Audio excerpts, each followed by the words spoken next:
of European conquest and exploration in the 15th century, the Columbian Exchange brought the cultural interaction and exchange of different groups of people from the Old and New World. Between the 1500s and the 1800s, the indigenous people of Puerto Rico experienced many harsh years of forced labor under Spanish rule. The emergence of bomba plena occurred as a result of forced labor and need for expression during the 20th century. It resulted from the importation of African slaves to the Spanish colony of the Caribbean. Bomba plena developed as musical genres that express African cultural identity while merging different religious practices pertinent to their lives and struggles in the New World. As a result, bomba plena then went on to become one of the most impactful forms of musical expression in modern-day Puerto Rico. Its origins and development reflect the residency of African slaves and a new voice for workers, and became an extension for a culture of new generations to come.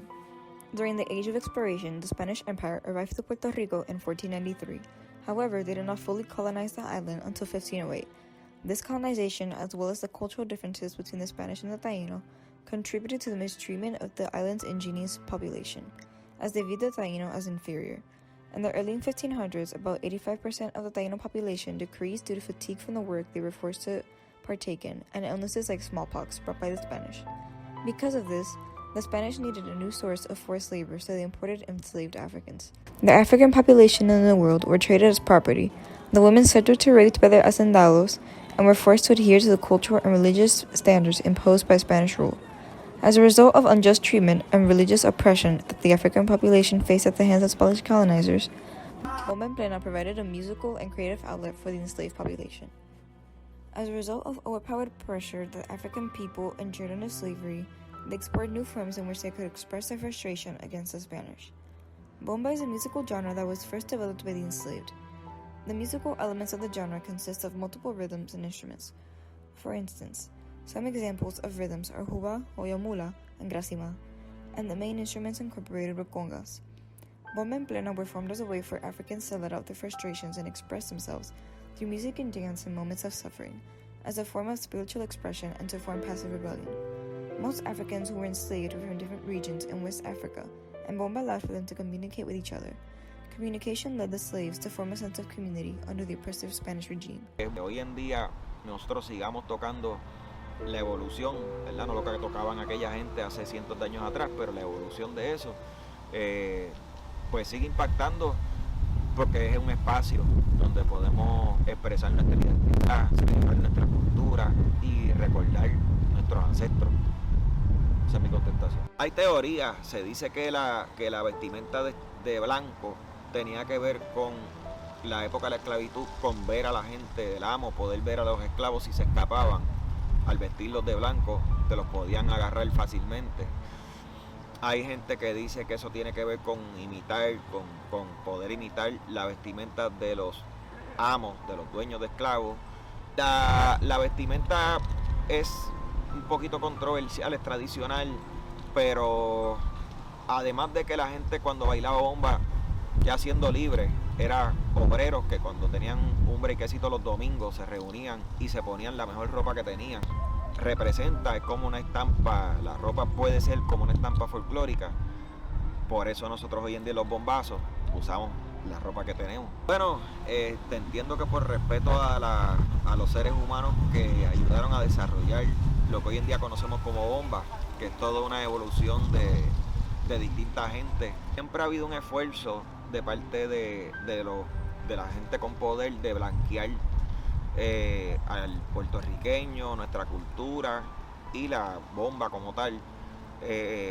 Así que siempre hay es un género que la integridad de ese género tiene mucho que ver con respetar las vidas de mujeres y de hombres que fueron esclavizados, porque nosotros queremos ser clásicos, estamos vivos ahora, queremos quedar para la historia. Esa gente fueron para mí héroes anónimos, gente que no tuvieron opciones, y dentro de una situación con mucho menos opciones que nosotros, lograron sobrevivir, lograron algunas luchar y comprar su propia libertad o escaparse. Y el género que había en ese momento, cuando no había radio ni habían discos, era bomba, era música orgánica que había que juntar, era música para la comunidad. La bomba no hay solistas, es una comunidad de gente, ¿verdad? Para que se dé bomba tienen que haber barriles, cuas, maracas, bailadores, gente que cante. y la integridad de ese género tiene que ver con respetar las vidas de esas personas que murieron. Throughout the years, bomba continued to be a prominent cultural element in slavery and was considered as the main form of protest. However, as the years passed and civilization developed, a new form of protest arose in the 20th century, known as plena. Plena was one of the developments that stemmed from bomba, originating in Ponce, Puerto Rico. Plena, similar to bomba, was also a music dance-driven genre in which pleneros would create narratives. These narratives would be used to create political movements, protests, and rebellions. Similar to bomba, pleneros were vexed with the upper classes, which is why they portrayed their songs in narratives, to directly express their frustrations.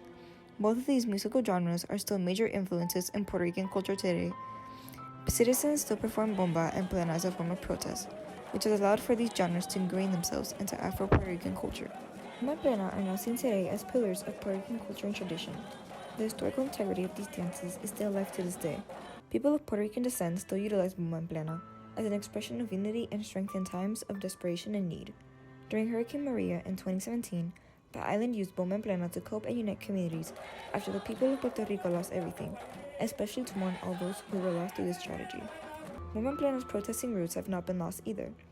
This was most recently seen in protests to expel ex-Governor Ricardo Rosselló from office after the Telma Great scandal in 2019. Thousands upon thousands of people flooded streets and highways and showed their indignity toward the ex-governor by dancing bomba and plena. Using our cultural roots in protest today are also seen in many protests and strikes against the University of Puerto Rico. Students and professors and other university staff were seen dancing bomba and plena to show their displeasure with the problems they were protesting, such as fiscal crisis that led to cutting university funds. Worldwide, the hybridization of bomba and plena has been occurring by mixing with modern genres of music, such as pop and rap, and adding more contemporary and modern dance moves. Dance companies of bomba and plena are trying to establish a structured version of the dance genres, with clear vocabulary and basic steps so passing on traditions will become easier to teach and to continue to have our native dances prosper throughout generations. The rise of bomba and plena was a direct result from the series of tragic events in the history of Puerto Rico, such as slavery and the colonization of the island. Bomba and plena and its rise from the impact of slavery influenced its development into one releasing of anger towards the Spanish people, which then led to its resurgence as a form of protest among the Puerto Rican people.